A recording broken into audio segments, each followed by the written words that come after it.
ओम करलबोधनं घोरां मुक्तकेशिं चतुर्भुजं कालिकां दक्षिणां दिव्यां।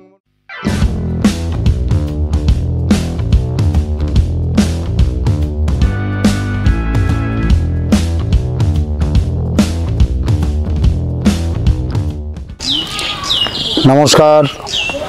ओम गुरु ब्रह्मा गुरु विष्णु गुरुदेव महेश्वर गुरुदेव परम ब्रह्म तस्मै श्री गुरवे नमः।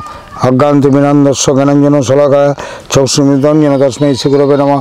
तमेव मातय पिता तमेव बन्धुश्च सखा तमेव विद्या द्रविणं तमेव सर्वं मम देवदेव। ओम ऐं श्री गुरवे नमः।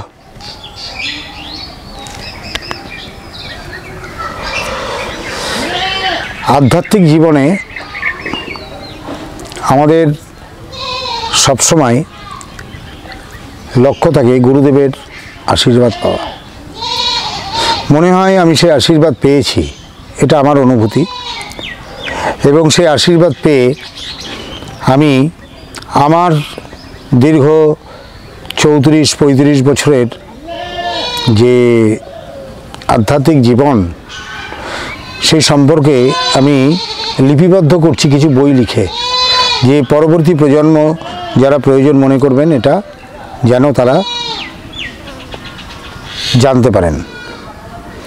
তো আমার প্রথম বই প্রকাশ হয় 2022 সালে।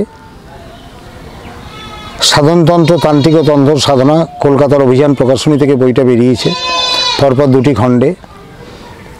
কিছু ঘটনা আমি সেখানে লিপিবদ্ধ করেছি। এরপর আরও কতকগুলো বই প্রকাশ হয়েছে বা হবার পথে। তার মধ্যে প্রথম যে বইটির কথা আপনাকে বলবো সেটা হচ্ছে সমস্যা মুক্তির টোটকা। এই যে বইটি, তো আমরা যে সাংসারিক জীবন যাপন করি, তো আমাদের বিভিন্ন রকমের সমস্যার সম্মুখীন আমরা হই। যখন আমরা সমস্যার সম্মুখীন হই, সাধারণ মানুষ আমরা জ্যোতিষীর কাছে পৌঁছে যাই এবং জ্যোতিষী আমাদের জন্ম সময়, তারিখ, দিন, বার এগুলো লক্ষ্য করে তিনি কোষ্ঠী তৈরি করেন এবং কোষ্ঠী তৈরি করে সমস্যার কারণগুলো এবং কি করে সেই সমস্যা থেকে মুক্তি পাওয়া যায় সেই সম্পর্কে তারা বলে থাকেন। এবং আমরা সেগুলো যদি তার নির্দেশন অনুযায়ী আমরা চলতে পারি, তবে মনে হয় আমরা আমাদের সমস্যা থেকে মুক্ত হতে পারি।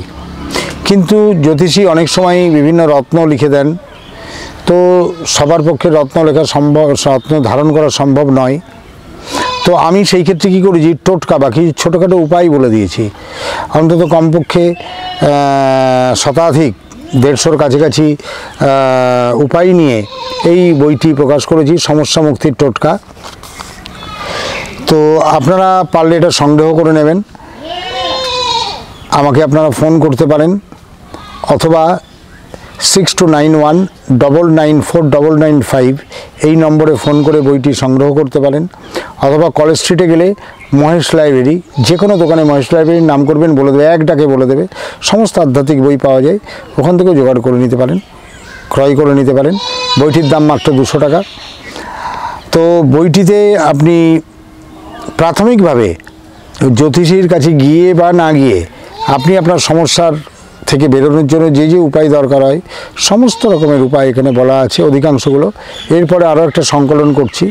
এই ছাড়া তার পরবর্তীকালে প্রকাশ হবে ভগবতী শ্রী চণ্ডী, তার উপরে বিস্তৃতভাবে কালী সাধনা।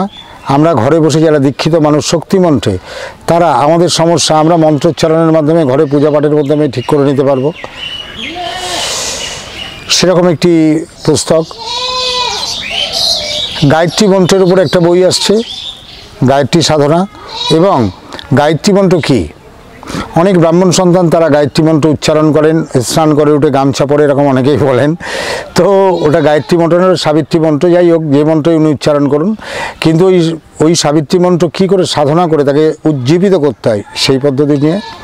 এছাড়াও আরেকটি বই আসছে সম্পূর্ণভাবে আমরা বাড়িতে বিভিন্ন সমস্যার সম্মুখীন হই, যে সমস্যাগুলোর সমাধান কেউ করে দিতে পারেন না, কিন্তু আপনি নিজে পারবেন, কিছু গাইডেন্সের দরকার আছে। সেটা অনেকেরই হাতে দেখবেন তাবিজ কবজ মাদুলি পড়েন, কী করে নিজেরা তৈরি করে নিতে পারবেন বাড়িতে বসে। পরপর 5খানি বই বেরোচ্ছে আগামী বই মেলাতে, আপনারা সমস্তগুলো বই পেয়ে যাবেন, 5খানা বই। এবং আমি যে বইগুলো লিখছি, কম্পাইল করছি, মানে সংকলন করছি, এই বইগুলোর মধ্যে আপনি নিজে নিজে বসে করে নিতে পারবেন। যদি আপনি দীক্ষিত, শক্তিমন্ত্রে দীক্ষিত মানুষ হন, আপনি করে নিতে পারবেন। তবে এগুলো করতে গেলে সবার আগে যেটা দরকার হয়, গুরু ভক্তি আপনার জন্য থাকে।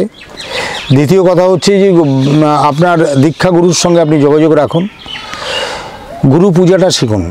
99% মানুষ গুরু পূজা সঠিকভাবে করতে পারেন না, অথচ গুরু দীক্ষা নিয়েছেন। আপনি কোনো মিশন থেকে, কোনো সংঘ থেকে, কোথা থেকেও দীক্ষা নিয়েছেন, কিন্তু গুরু কী বস্তু আপনি নিজেই জানেন না। জয় গুরু বলছেন, নমস্কার গুরুদেব, প্রণাম করছেন গুরুদেবকে, কিন্তু গুরু কী বস্তু এবং গুরু পূজা জানেন না। বাড়িতে গুরুর একটা চিত্র আপনি স্থাপনা করুন, গুরু মূর্তি স্থাপনা করুন, গুরু পূজাটা শিখুন, গুরু পূজা করুন, সবার আগে করুন। আপনার উন্নতি কেউ রুখতে পারবে না, গুরুই সব।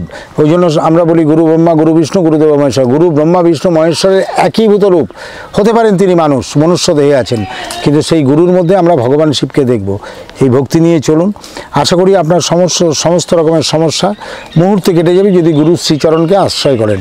আমার কেটেছে, আপনারও কাটবে। আজ এইটুকু বলে শেষ করছি। নমস্কার।